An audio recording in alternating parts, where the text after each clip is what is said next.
প্রধানমন্ত্রী তারেক রহমান একদিনের সফরে পর্যটন নগরী কক্সবাজারে এসে পৌঁছেছেন।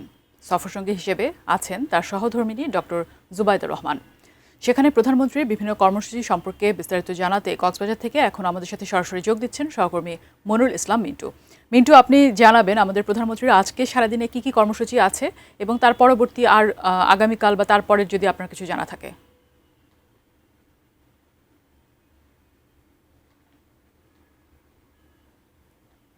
বৈরী আবহাওয়ার মন্ত্রী তারেক রহমান তিনি কক্সবাজারে এসে পৌঁছান এবং তিনি যখন পৌঁছান তখন প্রচণ্ড বৃষ্টি ছিল, কিন্তু তখন তিনি যখন তার কর্মসূচি শুরু করেন তখন কিন্তু বৃষ্টিটা চলে যায় এবং এখন মোটামুটি বৃষ্টি নেই।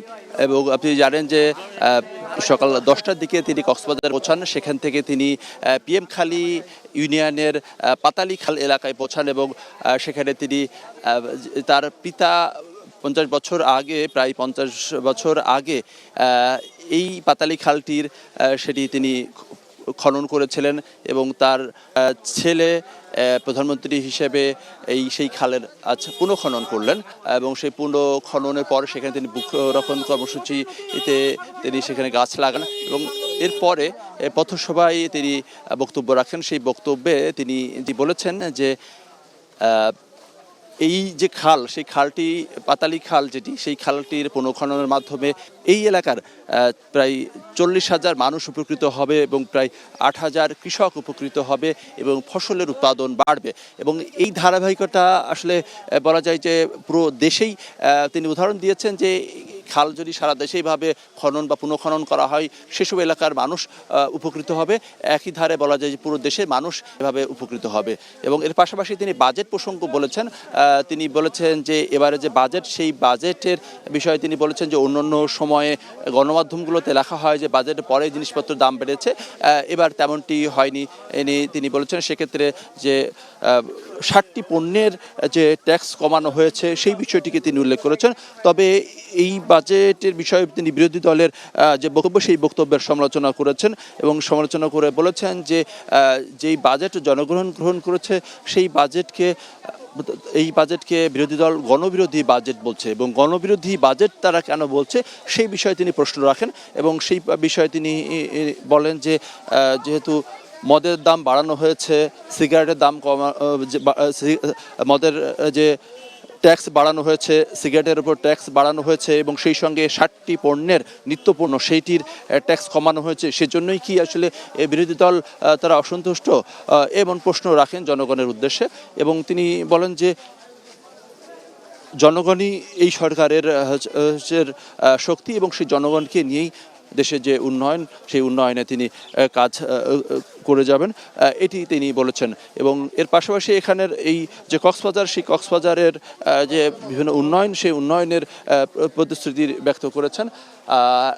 এখন তিনি আসলে গিয়েছেন যে এই যে পিএম খালি যে ইউনিয়ন থেকে কিছুক্ষণ আগেই তিনি বের হয়েছেন, সেখানে এরপরে তিনি ডুলা হাজরা যে সাফারি পার্ক, সেই সাফারি পার্কে আর কিছুক্ষণের মধ্যেই যে 25 কোটি যে গাছ বা সেই বৃক্ষরোপণ সেই কর্মসূচি সরকারের নির্বাচনী ঘোষণা, সেই কর্মসূচি তিনি উদ্বোধন করবেন এবং বিকেলে চকরিয়াতে যে পৌর টার্মিনাল, সেখানে তিনি রাজনৈতিক যে সমাবেশ রয়েছে সেই সমাবেশে তিনি বক্তব্য রাখবেন। এবং তিনি সস্ত্রীক এসেছেন এবং মেরিন ড্রাইভ যে রোড, সেই রোডে তার গাড়ি নিয়ে তার যাওয়ার কথা রয়েছে, সেটি হয়তো সন্ধ্যার পরে, কারণ এই সমাবেশের পরে সন্ধ্যায় শহরে, কক্সবাজার শহরে সুধী সমাবেশে তার বক্তব্য দেওয়ার কথা রয়েছে এবং সেখান থেকে তিনি রাতে ঢাকা যাবেন। ফলে সকাল থেকে রাত পর্যন্ত তার একেবারে ব্যস্ত কর্মসূচি এবং তার আগমনকে কেন্দ্র করে। এবং পাশাপাশি জানিয়ে রাখি যে তিনি নির্বাচনের আগে কিন্তু কক্সবাজারে আসতে চেয়েছিলেন যে এখানকার যে প্রথম শহীদ ওয়াসিম আকরাম, সেই ওয়াসিম আকরামের কবর জিয়ারতের জন্য আসার তিনি আগ্রহ প্রকাশ করেছিলেন, সেই কর্মসূচি ঘোষণা করেছিলেন, কিন্তু সেইটি তখন হয়নি। এবার তিনি আজ দুপুরে তিনি সেই ওয়াসিম আকরামের কবর তিনি জিয়ারত করবেন এবং তার পরিবারের সদস্যদের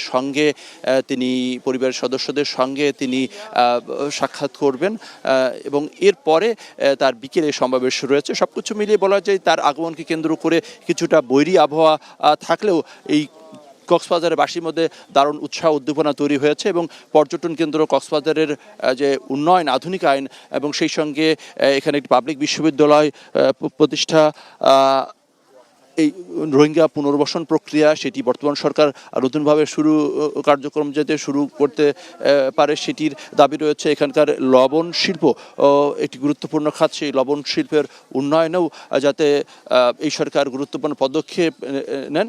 এবং তার সফরসঙ্গী হিসাবে এই কক্সবাজারের যে সংসদ সদস্য স্বরাষ্ট্রমন্ত্রী সালাউদ্দিন আহমেদ রয়েছেন, পানি সম্পদ মন্ত্রী শহীদুল চৌধুরী এনি রয়েছেন এবং যে বন ও পরিবেশের প্রতিমন্ত্রী তিনিও রয়েছেন। সব কিছু মিলিয়ে বলা যায় যে এখন আবহাওয়া অনেকটা ভালো এবং এই আবহাওয়া যদি থাকে তাহলে পরবর্তী যে কর্মসূচিগুলো রয়েছে সেই কর্মসূচিতে খুব বেশি দুর্ভোগ হবে না। তো এই ছিল বলতে গেলে কক্সবাজার থেকে প্রধানমন্ত্রীর যে কর্মসূচি থেকে সর্বশেষ অবস্থা।